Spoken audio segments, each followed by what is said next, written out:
My sexual experience with Bill Clinton was extremely limited, in spite of the fact that I was a sex slave. It was my experience that Bill Clinton is bisexual, leaning far more towards a homosexual end. All I've ever seen him involved in was a homosexual activity, with very limited experience with him myself. Whereas my experience was much more prevalent with Hillary Clinton, because Hillary is also bisexual, leaning more towards a homosexual end, and it was she who accessed my sex programming to fulfill her perversions operation. An enormous quantity of cocaine had been flown in on one of these operations, and I was to deliver it into the neighboring state of Arkansas. By that time, Bill Clinton's drug operation was in full swing. He was governor of Arkansas, and I delivered this cocaine to a remote airport in Ouachita Forest, which I've since identified as Mena Airport. I also delivered a little packet of information and a small quantity of cocaine, a personal stash from J. Bennett Johnston, to Bill Clinton. I delivered it to Bill Clinton, and he cut out 2 lines of the coke, and he did inhale.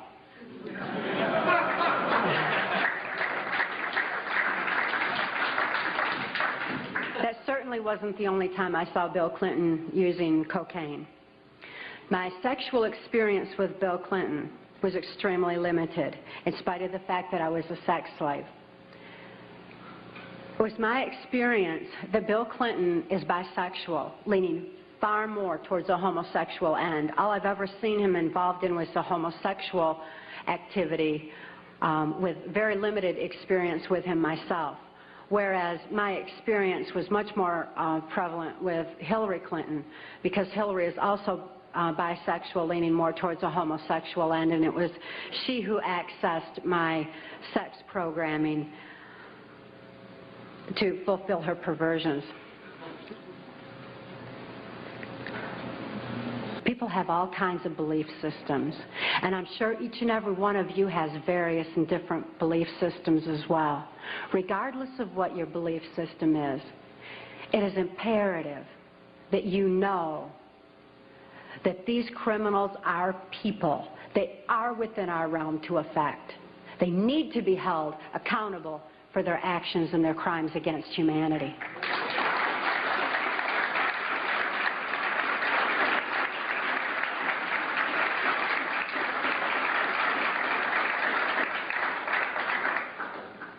It was 1980, and my daughter Kelly was born.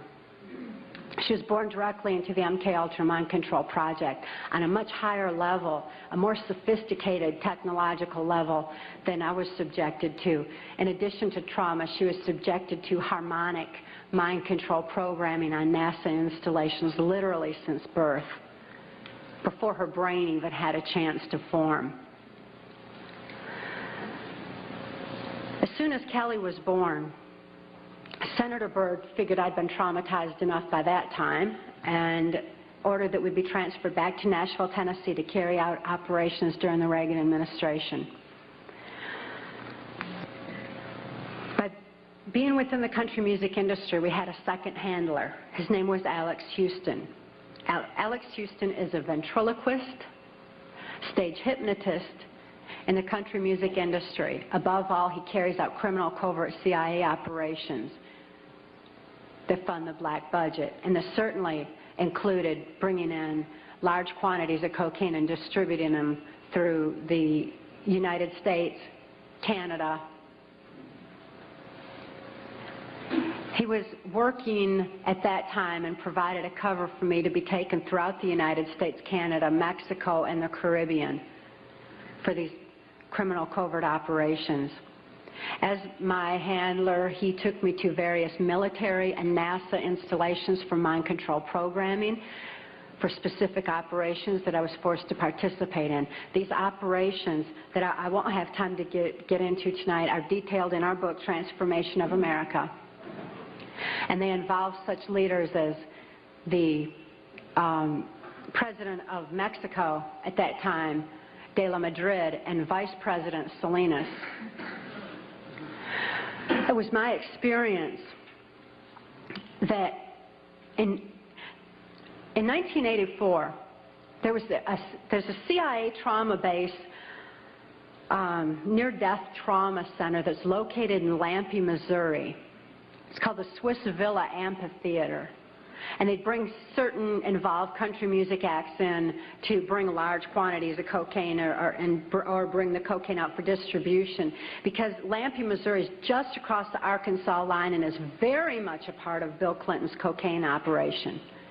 And it was in full swing at that time. It's also interesting to note that this Lampe, Missouri operation is where the country music industry was more conveniently relocated, you know, right there in Branson, so that it would be closer to Clinton's cocaine operations.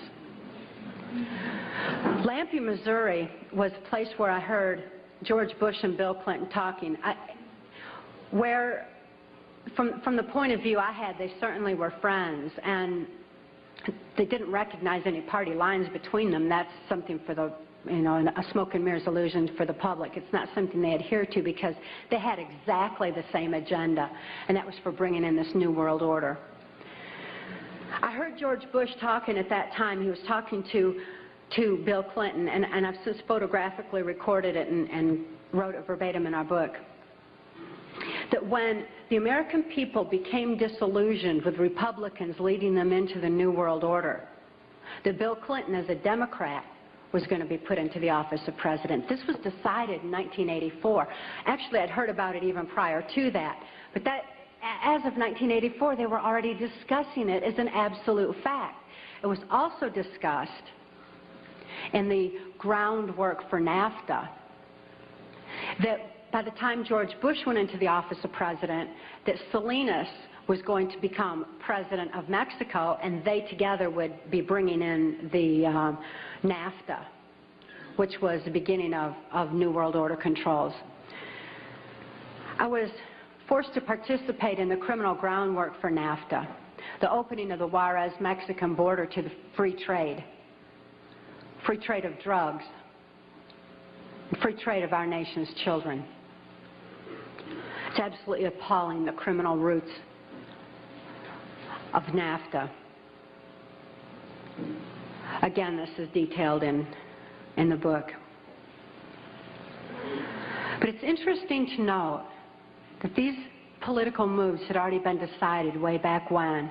And as I deprogrammed, and as I was, it was really something to me to find out people didn't know about this stuff. I mean, it was so obvious to me. I didn't realize that people were unaware and had bought into some kind of smoke and mirrors illusions of what was going on, and never thought to look behind the scenes to what was really going on. But I understand good people don't think that way. They don't have criminal minds. They don't think to look for that kind of criminal activity. Just like these guys are limited in their thinking by immorality, good people are kind of blinded from that kind of criminal activity until their eyes are open to truth. But this criminal activity that was going on at that time, the people that were involved were following directions from George Bush. I don't purport to know it all. I don't purport to know that George Bush is at the very top of all this, but he is as high up as I knew.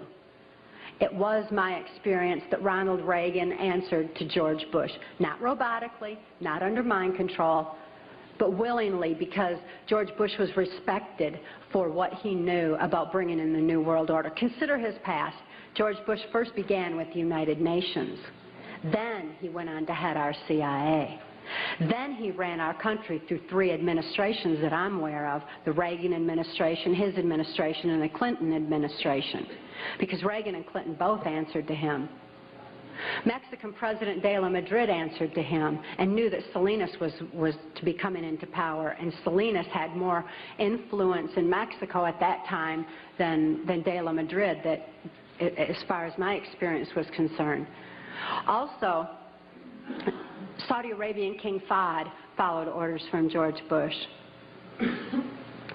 as did the Prime Minister of Canada, Brian Mulroney.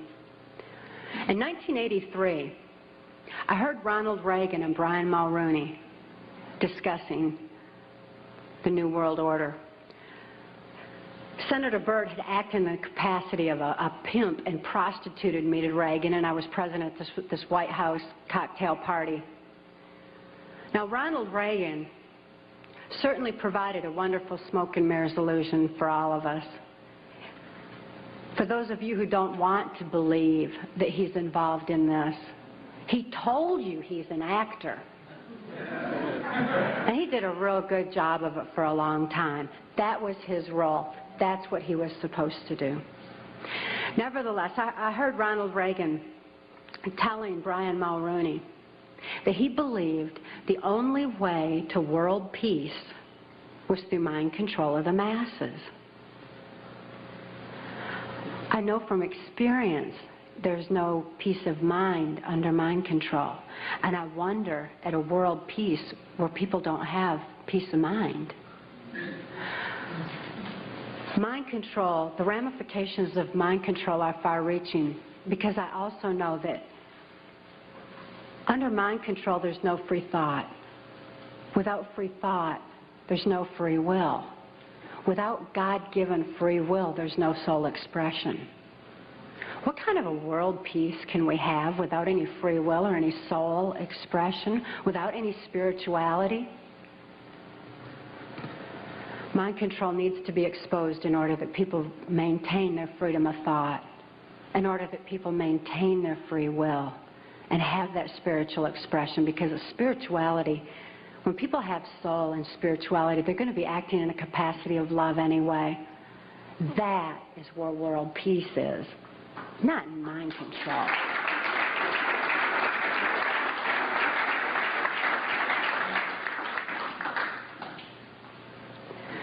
By 1988, I'd been forced to participate in numerous operations against my will, all of which I certainly would never have done. I guess if I had had any part of me that was willing to do anything like that, mind control would not have been necessary. I'm appalled at what I was forced to participate in, but I am relieved that this information's getting out, that people are passing the book Transformation of America hand in hand, hand to hand, so that hand in hand we can take back our country. This information is information that you have a right to know and a need to know, and their controlled medias are not going to suppress truth. Truth prevails.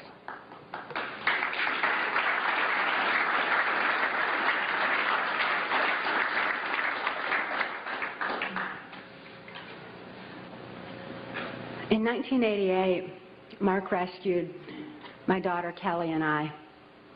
We couldn't think to escape. I couldn't think to save my daughter any more than I could think to save myself. And all those childhood hopes and dreams were certainly hadn't come to fruition. When Mark rescued Kelly and I, we didn't have any ability to even hope for good people. We didn't know they even existed. We didn't have a capacity to trust anyone. It wasn't within our realm of experience. I couldn't think to reason that Mark was a good guy. But I'd seen him with his animals. And even though I didn't have any ability to consciously reason, and Kelly didn't have any ability to consciously reason things out or to think things out, we had this extra sense developed. We sensed things very strongly. After all, when you consider that we use, 10% of our brain, we'd been like blasted into other parts of our brain, and these parts of our brain were real perceptive on what's considered, I suppose, psychic levels by some definition. When we had a sense for things, kind of like the animals did. And we noticed that the animals loved Mark. He had these raccoons that he'd rescued. He had 3 raccoons, and they all loved him, and they hugged him, and they wrapped their arms around his neck, and they patted on his face and kissed him. And, you know, that was really a neat thing for us to see, because we had only seen our animals abused. We lived on a farm. We had lived on a farm, and we had We had dogs and cats and horses and cows and guineas and chickens and all kinds of animals, all of which Alex Houston tortured or killed to keep us in line to, you know, if we didn't do this, this would happen to our pet. And we loved our animals. Please bear this in mind, that people who abuse children oftentimes abuse animals. If you see someone abusing an animal, keep your eyes open, look further, make sure those kids are safe. I've never seen an exception to this rule. Not that there's not one out there somewhere, but I've never seen an exception to it. So it was very telling to us that these animals loved Mark. Additionally, when he came in and rescued us, I mean, here we were under the gun of the CIA. Everything was very precarious, to say the least. I was 30 years old. I was supposed to be killed, as most mind-controlled slaves are at the age of 30. Besides, I was considered too old for sex by that time, so I was supposed to be wiped out.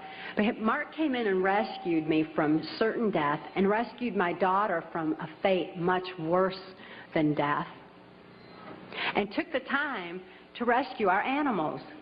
He packed up all those cows and horses and guineas and chickens and loaded them up on these different trailers and everything and brought them to safety as well. This had a profound impact on Kelly and I. We certainly developed an ability to trust right there and then. Mark took us to the safety and serenity of Alaska. Since we were safe for the first time in our lives, experiencing love for the first time in our lives, memories of our past began flashing on our mind's screen. As these memories flashed, and I started to remember what had happened to me and to my daughter, particularly during the Reagan-Bush administration, I became enraged. I was enraged at what my daughter had been through, the tortures I'd endured, and what the plan was for humanity as a whole. I'd have been blinded by that rage, immobilized by that rage, if it weren't for Mark's wisdom in telling me that the best revenge is total recovery. Because through total recovery, by photographically recording all those events, I could expose these people for exactly what they are, for what their plans are, for what I witnessed behind the New World Order. Be able to get help for my daughter, who was in desperate need of help at that particular time. So I began writing out my memories. By writing out my memories, I used a different part of my brain than verbalizing. It bypasses emotion. Bypassing emotion was very necessary for logically making the incomprehensible comprehensible, for understanding and grasping what had happened to us and what could be done with that information. Kelly was not so fortunate. Because of the harmonic programming that she'd endured, remembering the traumas and deprogramming the program did not allow her access to all parts of her brain as it did me. She still needed some technological equipment to help her recover. She needed to actually have those neuron pathways vibrated back open with harmonic equipment. Therefore, she went into Humana Hospital in Anchorage, Alaska, in an intensive care unit. She suffered horribly at that time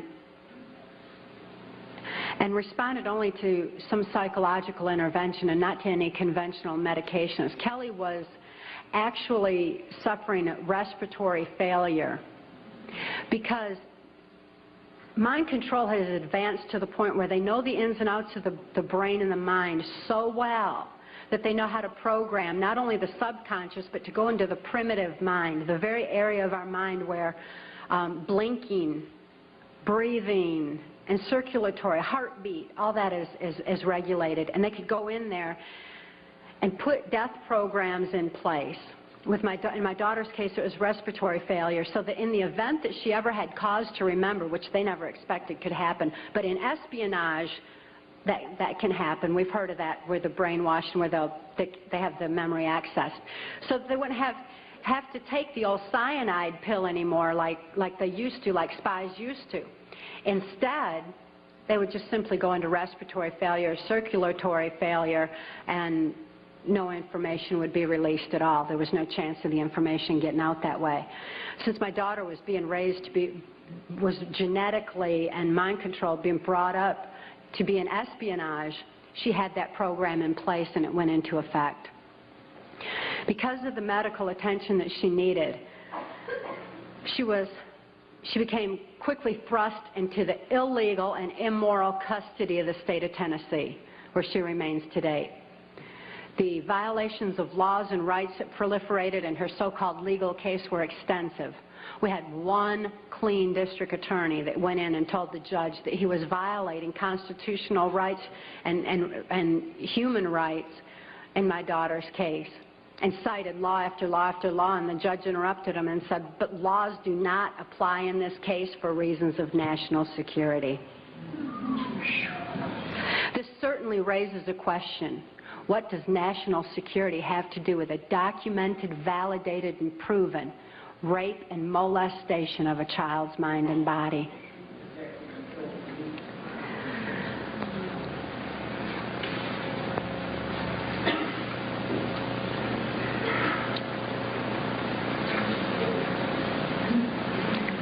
For Kelly's sake, and the sake of so many other mind control survivors out there, we need to lift this veil of national security. We need to repeal the 1947 National Security Act.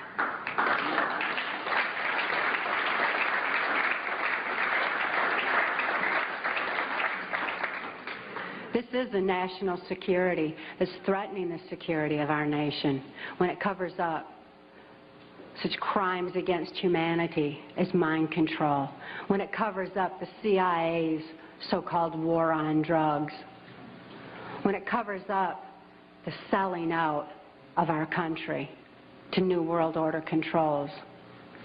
That's a national security that has nothing to do with the security of our nation. This national security has kept information pertaining to mind control for all of you for far too long. We've got to get this information out. We've got to arm others with knowledge on mind control, because knowledge is our only defense against mind control. We need to get this information out in detail so that we can all be more effective in our particular areas of taking back our country and ultimately taking back our world, for Kelly's sake, for the sake of all the other mind control survivors and victims that I know are out there. There's many, many of them. And for the sake of humanity as we know it. It is truth that sets us free. Please help us spread the word. Thank you.